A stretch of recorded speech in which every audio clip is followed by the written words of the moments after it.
This may be the most important show we've ever done. As you see, Bitcoin is trading at $37,500. It's looking bad, but it's not looking as bad as it was looking earlier. And it's looking bad because of the Russia-Ukraine tensions, which were heightening. We've got a major update in the Russia-Ukraine tensions heightening. And I have a guest coming on today who says that it might be time to exit the markets pretty soon. And if it is, he's going to show you exactly why he's going to exit. I think he's completely wrong. I think that he's got no chance of getting it right. And that if he does exit now, he's making the biggest mistake of his life. But that's what we're going to talk about today. And then I've got 3 other massive stories for you today. I really hope you can get through all of this in less than 40 minutes. We better start. Let's do this quickly. It's all about the DJ, baby.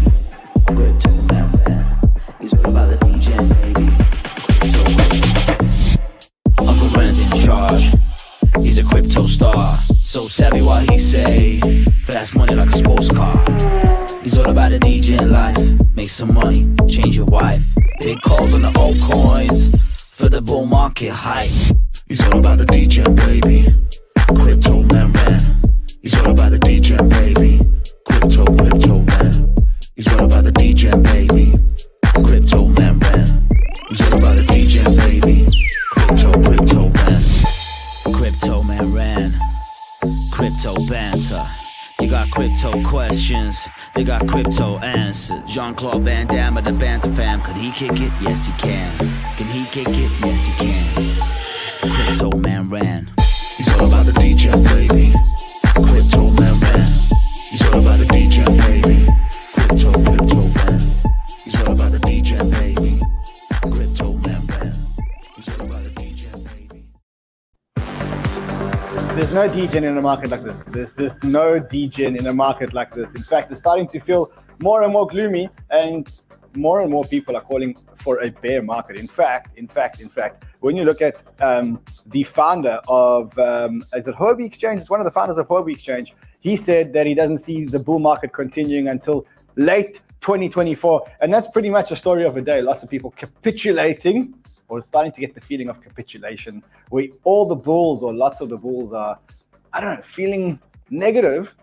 I'm going to show you today why the metrics don't show exactly that.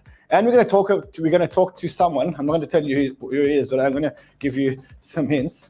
I'm going to talk to someone who is going to, no, it's not the old lady with the, no, it's not. It's someone who is saying it may be time to exit the market. Maybe time to exit the market. So it may be time to exit the market. So, but a big show today. Also, they may have discovered or uncovered the hacker in the big Ethereum DAO hack, which is huge. I mean, that's got to be one of the biggest hacks of all time. They think they may have uncovered the hacker in the DAO hack.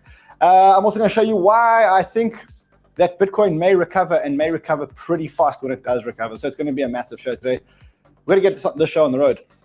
If you're new to the channel, subscribe to the channel, join the family. I know that it does feel gloomy out there, but we're here in the good times and the bad times. And want to remind you that billionaires are actually made in bear markets, not in bull markets. The tourists that come and join us in at the top here and think that they're geniuses, they land up over here, and that's usually when we buy. So join us now, subscribe to the channel now, like this content. Let's get this content out there. Let's tell people that we're here.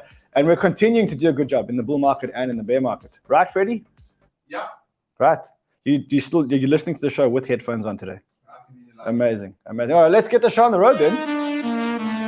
As you can see, but smash the likes, guys. Smash those likes. I need to get the people back on the stream. Let's get people back on the stream. I know crypto interest is going down to an all-time low, and you can see that. In fact, if you want to look at the market cycle, something very cool here. Il Capo of Crypto posted this today, and he shows the price of Bitcoin relative to the monthly followers gained by his Twitter account. And we did the same thing on my Twitter account and Fred's Twitter account. My Twitter account looks very much like this. So, in the good times, my Twitter account and the YouTube account look like people are just subscribing. And when the price goes down, the subscribers drop. The subscribers just drop and drop and drop. And that's really a sign of the times. That's really a sign of where we are at the moment. Right now, we are somewhere here on the chart. When we looked at Fred's account, it wasn't so positive. Fred's flatlined. Fred's follow account flatlined. Should I call up your followers on screen? Yeah. I will. I'll call it up, and then we'll call up we will call them up, but we don't want to embarrass Fred. We don't want to embarrass Fred. We don't want to embarrass Fred. Those are all the tourists. You're right. All right, let's get the show on the road. Let's talk about the Bitcoin price. We were doing much worse than we are doing now, but we had a slight bounce. You can see that slight green candle, and to me, it looks like we're still on the trend line. And this is a crucial moment for Bitcoin. This is a crucial moment for Bitcoin because either Bitcoin is going to turn now, and then we're going to say that we had the perfect retest, and now we're recovering, and that could really take us well into the next part of this bull market, or we're going to break down below the trend line. And if we break down below the trend line, then potentially we could invalidate this whole thesis of this new market cycle. We may have been a little bit too early, and we could continue the downtrend. That's what the technicals are going to show us. And later on today, we're going to talk to someone about the technicals, and we're going to talk about whether it's time to exit the market. That's what we're going to talk about today. Meanwhile, in Russia, things are escalating, and things escalated pretty fast, specifically last night when Putin basically declared two areas in Ukraine, Donetsk and Luhansk. He declared them independent regions of Ukraine. So these were places that were actually part of Ukraine. And Putin signed a document or a decree that basically said that they were independent to Ukraine. And that allowed him, specifically because he recognized them as independent to Ukraine, that allowed him specifically to send in troops. And he sent in troops into Donetsk and Luhansk as part of a peacekeeping mission, believe it or not. Listen to this. It sounds pretty crazy, but it's true. Russian President Vladimir Putin recognized two breakaway regions in eastern Ukraine as independent on Monday and ordered the Russian army to launch what Moscow called a peacekeeping operation in the area. The moves further up the ante in a crisis the West fears could unleash a major war. In a lengthy televised address, a visibly angry Putin described Ukraine as an integral part of Russia's history, calling eastern Ukraine ancient Russian land, and said he was confident the Russian people would support his decision. We demand from those who captured and hold the power in Kiev to immediately end the combat activities. Otherwise, all responsibility for the possible continuation of the bloodshed will be entirely on the conscience of the regime ruling the territory of Ukraine. Putin told Russia's defense ministry to deploy troops into the two breakaway regions to, quote, keep the peace, in a decree issued shortly after he announced recognition for Russia-backed separatists there. Moscow's action may well torpedo a last-minute bid for a summit with U.S. President Joe Biden aimed at preventing a Russian invasion of Ukraine. The White House on Monday said Biden strongly condemned Putin's decree, while leaders in Britain, Germany, France, the United States, and the EU all vowed to impose swift sanctions on Russia in response to Putin's actions. Wow, so it looks like Putin certainly isn't stepping down. I mean, he's not stepping down this. The Ukrainian prime minister responded, and he came out with a pretty strong response. Ми нічого і нікого не боїмось. Ми нічого і нікому не винні. І ми нічого і нікому не віддамо. І ми в цьому впевнені. Бо зараз не лютий 2014 року, а лютий 2022. Інша країна, інша армія, одна мета – це мир. Мир в Україні. All right, so that is the situation right now in Russia and Ukraine. And when I look at the effects of what's going on, these increasing escalations, it does look like the clear loser here is Russia. This is the Russian stock market in the last couple of days. This is on the daily chart, and you can see that the Russian stock market is down again, another 5.54%.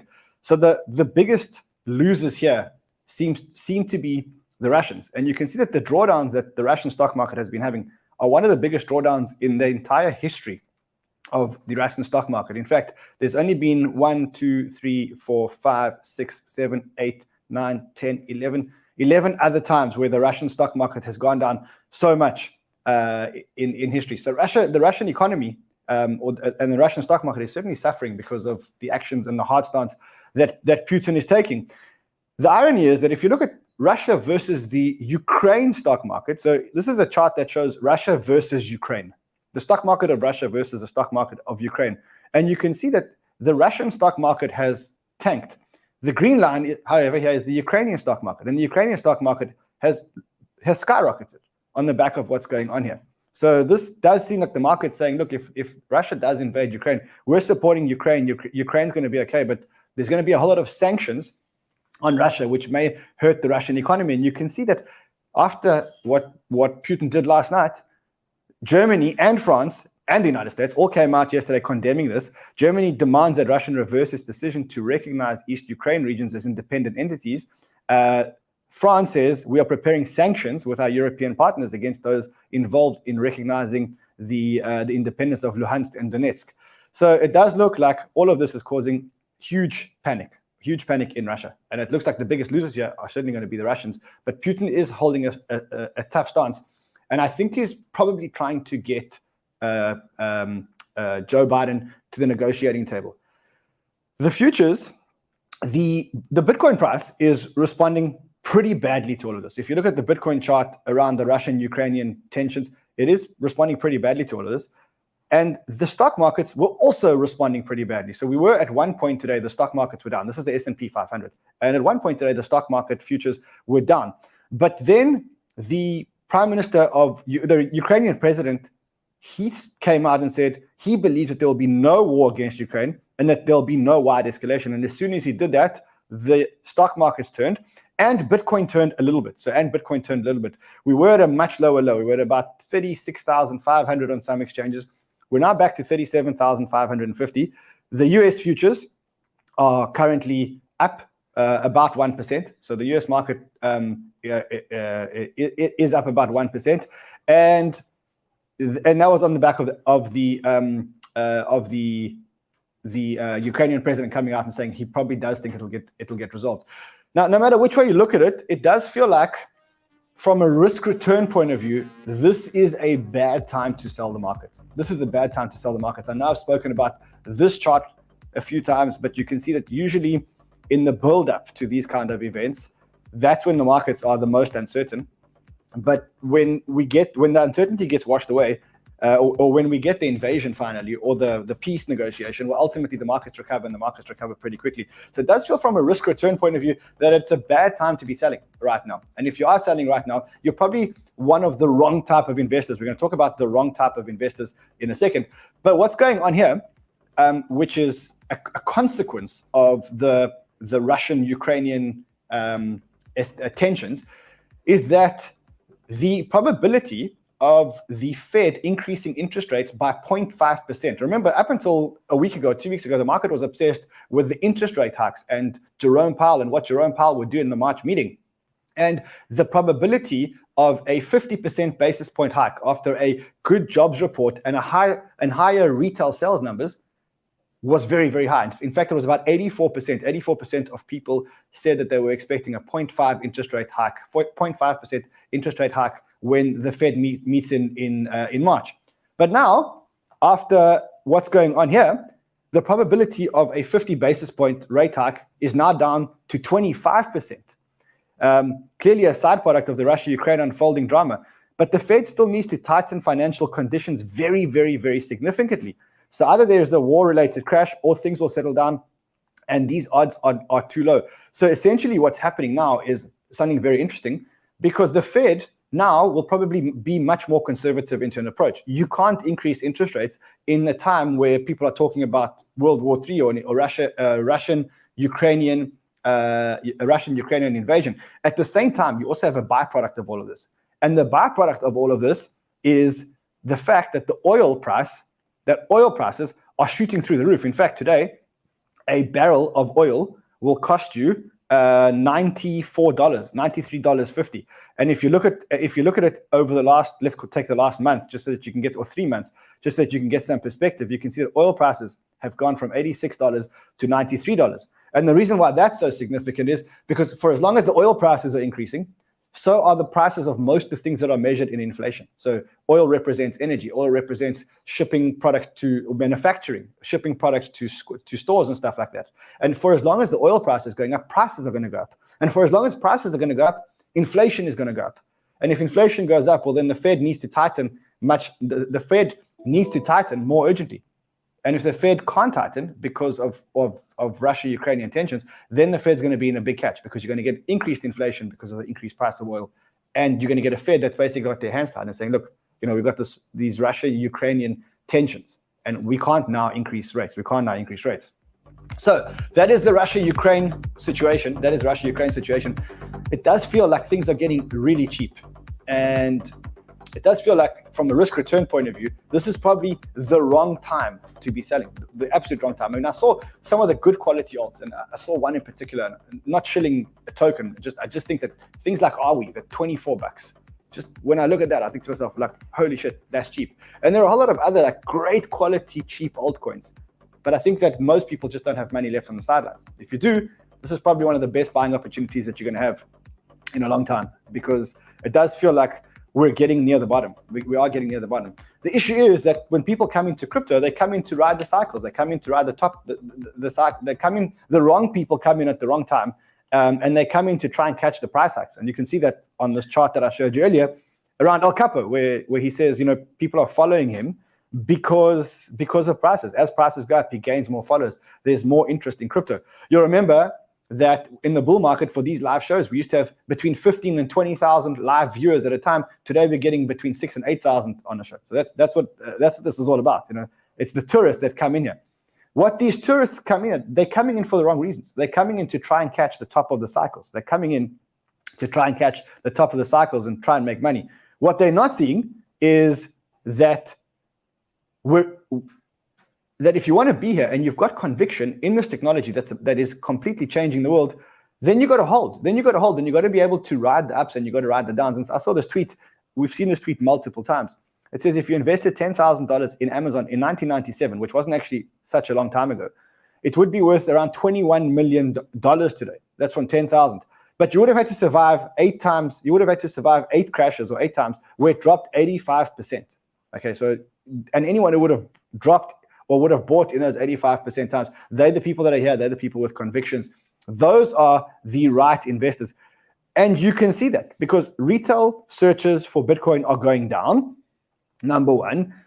But there's a trend here that the illiquid supply, the Bitcoin illiquid supply, keeps increasing, almost like starting to increase at a faster rate, starting to increase exponentially. So what we're seeing here is that the people that are selling, the people that are capitulating, are actually the retail investors.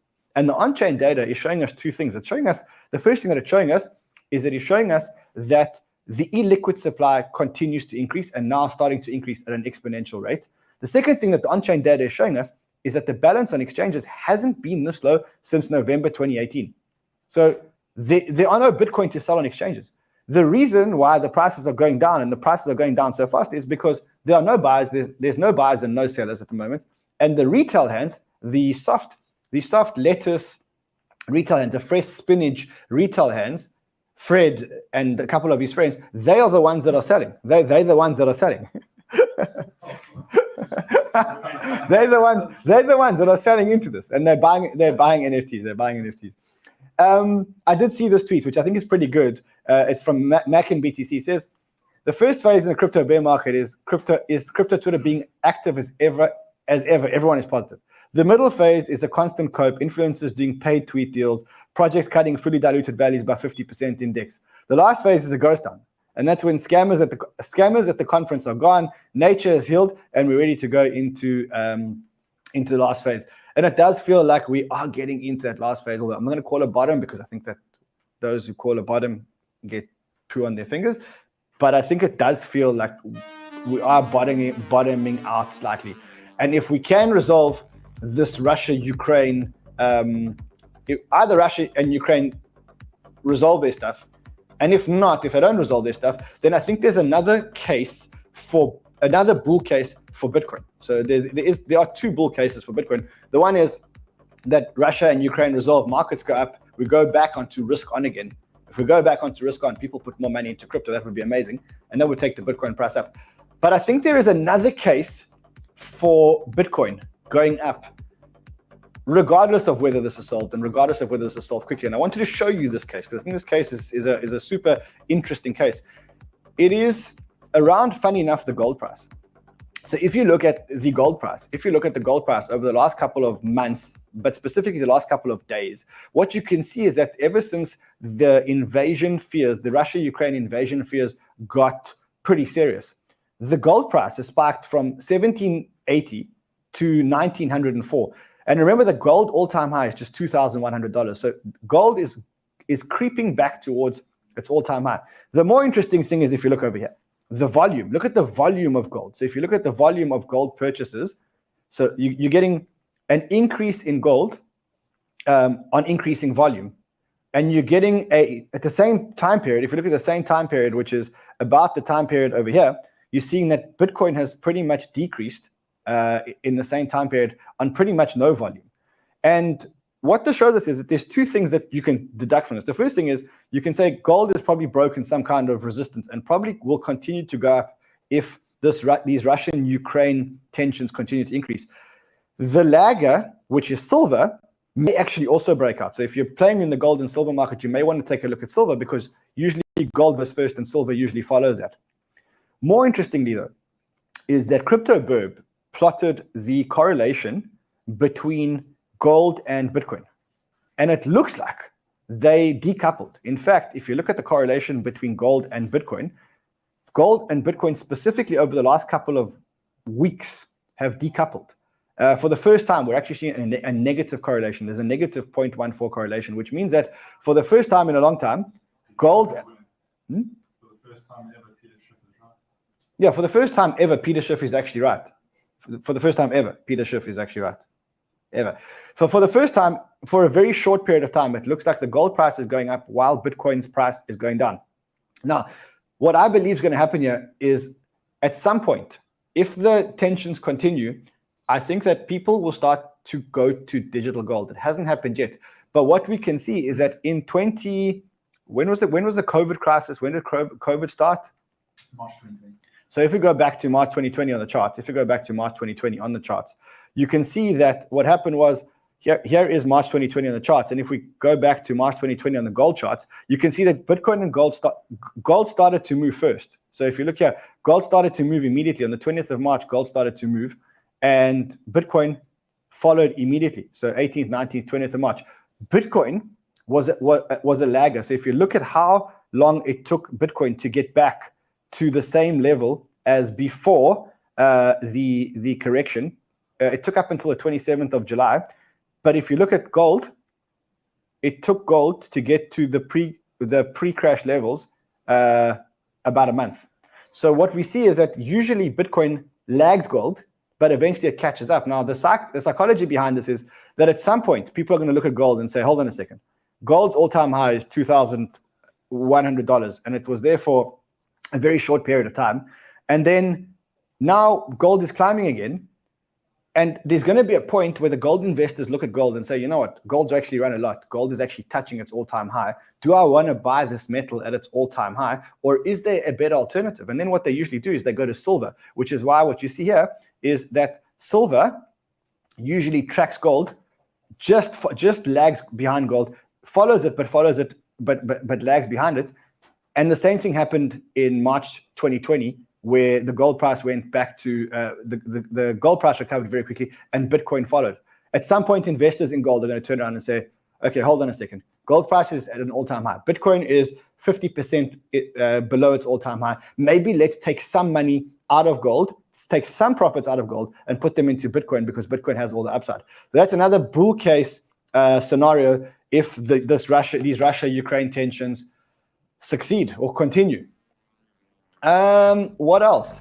Oh, also what we see, funny enough, is that now Bitcoin is actually not correlated with tech stocks anymore. So for the first time also in a while, Bitcoin is not correlated with tech stocks anymore. During this entire period, you see the blue line, where the blue line goes over here, Bitcoin was correlated with the NASDAQ.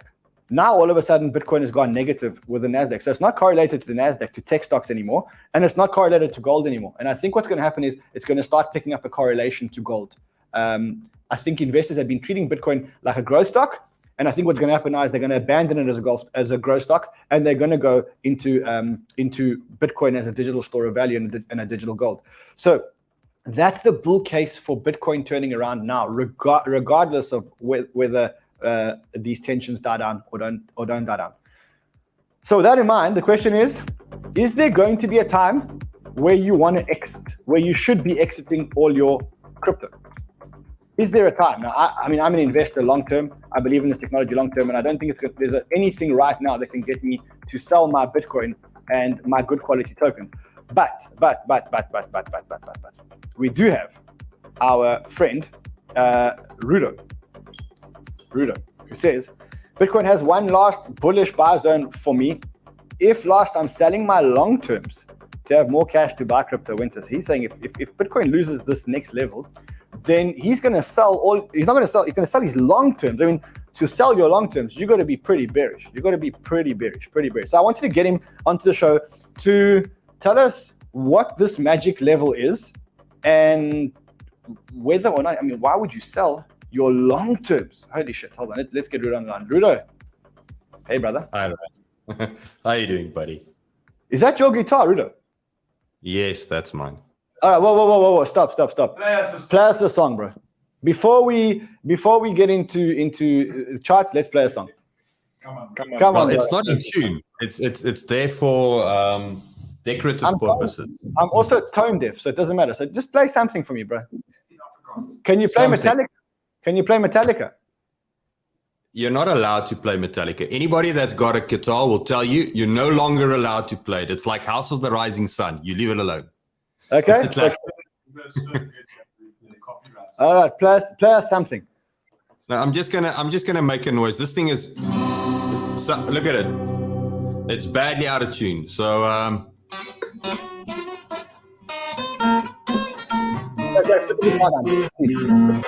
So you ready to destroy your ears? I can continue for you for another half an hour. Stop. Please stop. At least my trading doesn't sound like my guitar. I think that's important here. All right, Rudo, let's go and get into serious business. Let's go into the trading of the charts. You said, and I quote, one last bullish buy zone for me. If this bullish buy zone is lost, I'm selling my long term to have more cash to buy the crypto winter. This is based on the idea that 34,500 is where institutional buyers would need to protect their 29K buys. Follow the money, not the hype. Okay, tell me what the hell are you talking about? Well, we can remove the screen for this. I mean, the reality is, Ran, if we think about this, the bulls step up in price. You know this. And the bears tend to jump out of the window. And so people tend to overreact on negative sentiment. So if that is truly the case, and that's how we've been going through things, what's going to happen now is we'll slowly start stepping out on these lows, protecting each and every dip that they buy. So if we break that, historically, that is meant that the last dump or the last pump that we had was them gathering exit liquidity. I doubt that's the case. That's why I'm bullish. That's why I'm buying. I mean, I was bullish. Okay, so you're bullish. But you're bullish. Bullish. You're saying, okay, you're saying you're bullish. I want to ask you a question. If we break through this trend over here, this trend line which I've drawn, and I've just been to sniper school, so I'm very good. This is my screen. Show me yours. Okay, so if we break this trend line, do you turn bearish? No, that's a momentum for me. Look, there's many ways to skin a cat. I stick to my TA, and my invalidation is not that trend line. Okay, show me your invalidation.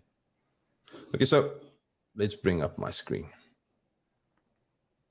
So if you look at this is basically the volatility scale. So it's the point and figure system. If you go and read up on Wyckoff, you can get a little bit more info on this.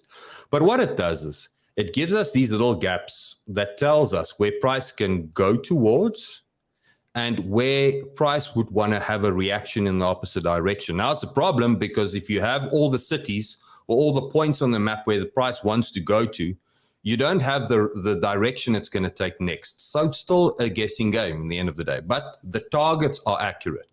So on that basis, that's how we got out at 45K. Remember, we wanted to buy this imbalance at the bottom over here, that 36, 34 imbalance that we spoke about. So the idea was we're going to drive that up to 45 and possibly 53. So when we got at 45, we lost momentum. The way we lose momentum is the volatility disappeared. We lost momentum. So yes, it's simple as drawing a trend line, but with point and figure, a trend line is at a 45-degree angle, always. Simple as that. So we lost momentum. 45, we got out. So that's it. That's as good as it's going to get. Then we wanted to buy. Now, where do we have our imbalance on this fact that we bounced here? It's sitting right over there, and it's sitting right over there. So my first stab at it, obviously, is to buy this level. Buy the 38, 39, and have my stop above the lowest low. So that would be a below 36. You want to hide your stop, obviously not in plain sight. That failed miserably. There's my red cross. But the additional target is still sitting there. So to put it in context, when I called 36 last year, when we were breaking out of the 29K level, it's the same analysis yet again. So I'm still the crazy one saying, you know, maybe proper TA means you're not going to be popular because 90% of the people will lose. So I have to not be popular. Then I do my job right. So this is not the popular buy. So you're going to break the trend. Retail traders are going to see it as an exit sign. They're going to get negative. And the idea is to scoop that up, 34. If it fails, this is the part that I'm saying that if that fails, we now have to be pragmatic about this. Ran, when we look at the previous 20,000 is the top. There's the 20,000 top. So when we look at the previous bull runs, I said this, say it every day, the market never repeats itself, it always rhymes. So when we look at that, and we look at where the low was, and we try and just get a little bit of a trend going, we use our normal fib, and we look at our levels, the 786, the 618, you know, normal fib retracement. We can put it at the bottom and put it at the top, you'll see. What happens is when we have that, the price at where investors, institutional investors are going to acquire this, accumulate for a longer term, your diamond hands you're talking about, is not going to be at the 38.2 or even the 23.6. It's not discount enough for them to do that. So this is where traders act. We all the traders and the retail guys, we're up here at the top. So the place where they're going to come into play is going to be around here at the bottom. And don't take my word for it. The fibs don't lie. You can look at the previous cycle. It's always that range. So if we then do this, my argument is simple. If we take a fib and we put it at the bottom and we put it at the top. Now we can use this bottom or that bottom. It's such a small figure. It's basically inconsequential. Can you see that we're very far from that area where institutions will try and buy back? So my argument is simple. If this is where they protected the price from falling, the idea is that we're bullish. So this should not break. And that brings us to this picture. Remember when we looked at a 2013 all-time high? Once we break through it, this is the 1618 extension of the previous trading range. There we're stuck in a long optimism sideways feeling before we start going bull cycle and start going into the 2017 all-time high. I'm saying we're there in relation to this impulse that's currently playing out. There's the 2017 all-time high. Let's just move it to the side. On the right-hand side, there it is. I'm still saying we're at this area. The longer we stay here, the better. We stayed there for a long period of time.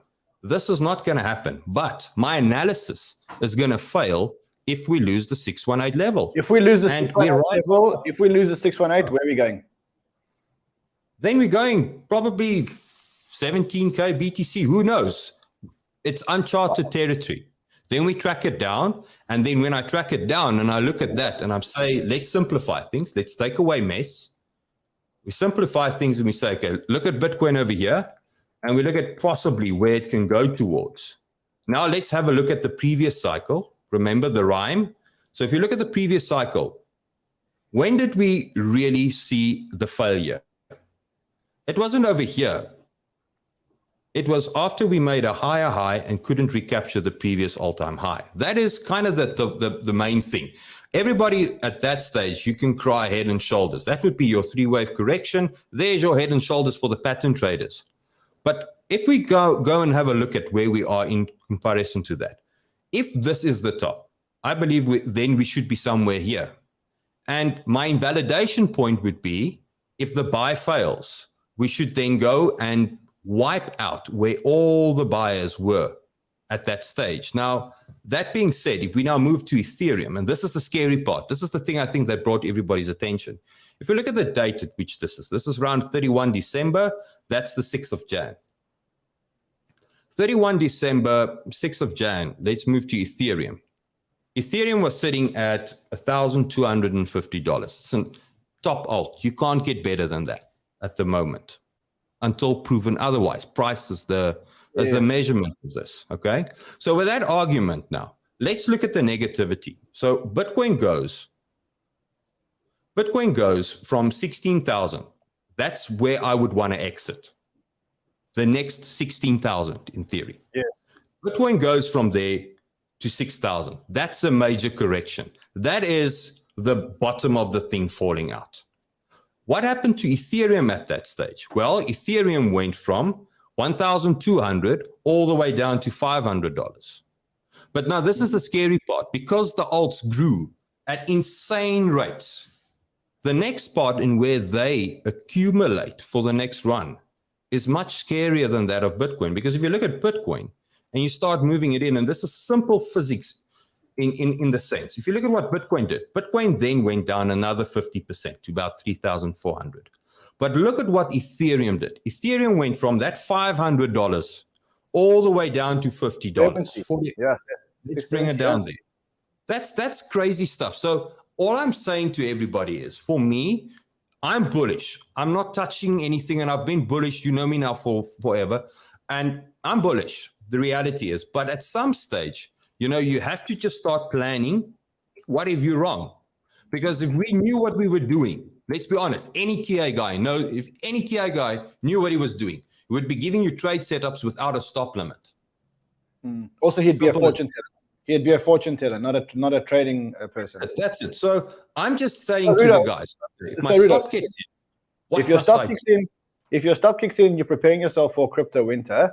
But does that mean that you're selling your long-term holdings? I mean, do you not at that exact point? Say again?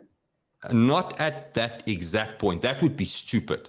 So what you would do is you will be waiting for exit liquidity to get out. So the idea is to put it in context.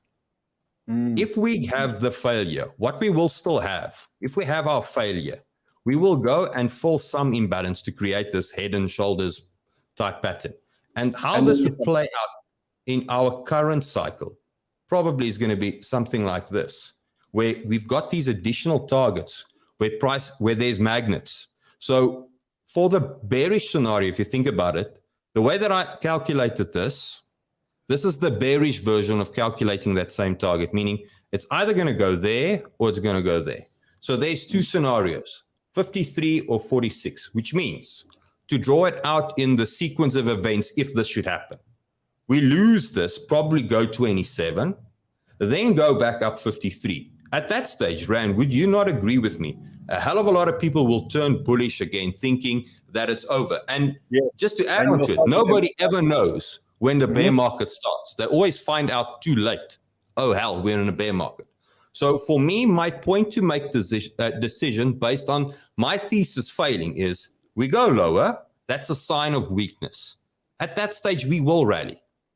Where to? These are my obvious targets. When we get there, I'm selling. I'm being part of the resistance. But if this holds and we go to 53, what's the point of selling? I'll just sit back and enjoy my original analysis that points to a 240K Bitcoin, to be honest. Love it. Rudo, thank you, buddy. I love it. Let's stay in touch. As soon as we break the levels. Guys, remember, Rudo and Lee have got a channel. The description for their channel is in the YouTube description below. Click it. Great guys. Love the guys. Rudo, good to see you, brother. Much love. Thanks for having me. Cheers. Alrighty. All right, there are a couple of other things that I want to talk to you guys about today. I love Rudo's analysis, and we are running out of time. So let's quickly talk about one of the other big news stories of the day, which is, I think it's a massive news story. And it was uncovered by a friend of mine, Laura Shin. So Laura Shin has been writing a book. And what she thinks, or what she believes that she's done, is she has uncovered who the most likely hacker was for the famous Ethereum DAO hack. Now, for those of you who don't know what the Ethereum DAO hack is, in Ethereum, in the beginning of the days of Ethereum raised a DAO. It was the first DAO, and that DAO was supposed to raise money, and it raised a whole lot more money than it was supposed to raise. In fact, I think it raised 3.6 million, or all the 3.6 million ETH, or at the time 5% of all the ETH in circulation, was raised by this DAO. And what happened was this DAO got hacked, and she believes that she has identified who the hacker is. The guy is a guy called Toby Hunish, who is a 36-year-old programmer. He's also the founder of 10x. Now, for those of you who were around in 2017 and 2018, you'll remember 10x was this company launched with this guy, Toby Hunish, and Dr. Julian Hosp, and they promised to do crypto credit cards. Now, 10x itself didn't do very well. It spiked at a market cap of $535 million in the hype of 2017, and then it went back down to $11 million. The market cap is now $11 million. Anyway, so she believes, using Chainalysis and a whole lot of things, that this dude is the DAO hacker. And if you think about the amount of money that this guy hacked, he hacked over $3 billion worth of ETH. So the value of the ETH is worth $3 billion. How did they do it? Well, this is the interesting part. The guy didn't use a VPN. He did not use a VPN. The guy didn't use a VPN. And so what they did was Chainalysis basically tracked him down. And ultimately, because he didn't use a VPN, I want to just try and find this part for you, but ultimately, because he never used a VPN, the IP address for the node was also hosted Bitcoin Lightning nodes and was consistent for over a year. It was not a VPN. It was hosted on Amazon Singapore, Lightning Explorer. And so basically, they tracked him back using his IP address. That just shows you that your IP address sticks with you forever. Make sure that if you're in crypto, you use a VPN. If you're not using a VPN, you're not part of the crypto starter kit. You just simply don't have a crypto starter kit. It's crazy. It would be the craziest thing in the world. So if you want a VPN, we use NordVPN. There's a referral link below. Do it. Otherwise, what I recommend is go and read this story. It's a great story, specifically if you've been following Ethereum. Also, for those people who are following, there's a whole lot more that I want to talk to you about, but we are running out of time. So for those who are following, go to the Crypto Banter website. There are a few amazing articles. One is around crypto being a Ponzi. And this is a must-read article for anyone in crypto. You've got to read this article because it's actually from someone who's a big crypto bull. It's actually not from Peter Schiff. It's from someone who's a big crypto bull. And he goes into why crypto is a Ponzi. And let us know what you think. The other one is the chart of the day, which is Luna, which is it's acting like a stable coin, specifically in this market. And this is one of my favorite articles ever. It compares crypto to a game of poker. And it shows how poker players or people who understand poker actually have an advantage. So some of the things is, I'll read you some of it, and then you can go and read the article. It says, playing poker will give you an unfair advantage in crypto, but you don't have to play thousands of hands to reap the rewards. Here are the 17 most important lessons. The first one, in the whales have an edge. Whoever has the most chips at the table can bully everyone. Crypto, whales can bully you without realizing it. Early access to deals, easier access to insider info. They can move markets of small caps. This is not an equal game. So if you like poker, then read this article. This is a great article which compares crypto to poker and will actually make you better crypto traders because you understand this. Another article which you have to read is this article about the Canada crackdown on Jesse Powell and Brian Armstrong. And what's happening now is that in Canada, because Brian Armstrong and Jesse Powell told people to use DEXs in their tweets, they may now be wanted. They may now be on the list. They've been now on the list because what happens is they are effectively encouraging people. They're encouraging people to act against emergency measures put in by the Canadian government. So amazing article on the website. You have to read this article. I wanted to talk about it today. And then a whole lot of other great articles. Go to the website, read it, check it out today. Lastly, before we go, in fact, I want to speak to Hassel before we go, but I need your help, guys. I need your help. So you see these shirts? These are Cryptomanran NFT shirts. We had a brilliant, one of our designers, a brilliant designer, created these amazing Cryptomanran shirts. The only problem is that I want the domain Cryptomanran Dot NFT. And when I go to Unstoppable Domains, someone's already taken the Cryptomanran Dot NFT. So I can't get my own domain back. I can't get the Cryptomanran Dot NFT domain. So if you have the Cryptomanran Dot NFT domain, Please be a good person and be a very good person and return the domain to me so that I can use the Cryptomanran Dot NFT. If you don't want to be in the same position as I am, negotiating with terrorists, if you have an idea, if you have your name, if you have a business, go to Unstoppable Domains. There is a referral link below. Click on Unstoppable Domains and buy your domain so that you don't land up like me looking for your NFT. And now inevitably I'm going to have to go and negotiate with terrorists, you see? So now it's taken. Cryptomanran Dot NFT is taken, that's it. And because it's an NFT, basically this is now gone for life. It's gone, so gone. All of these, it's gone. So if you do have Cryptomanran Dot NFT, I want my domain back. Please, help me. I want my domain back. Please. And if you don't have it, go to Unstoppable Domains. List all your domains that you don't have to fight with terrorists like I'm fighting with terrorists. Alrighty. Hustle, what's in the gaming show tonight? We're just running down a bunch of the biggest developments in the space, because in the bear market, the one thing about the gaming market is the building and the developments don't stop. So we have a ton of different, honestly, we're going over a ton of projects today, but we aren't talking about coins. We're talking about building and development. So I'm excited to talk about it today, as there's a lot of stuff coming up in Q1 and Q2 that I think is worth discussing. So we'll get into that today. Looking forward to it. Looking forward to seeing you here in the studio in South Africa on Monday, my friend. We're going to make you a beautiful studio. I can't wait. Yeah, it'll be exciting. I'm ready to get out there too. All right, buddy. Have a good one. And to you guys, see you guys again tomorrow. It's been fun. I'll see you guys again tomorrow. Hopefully there'll be better news. Until then, trade well, my friends.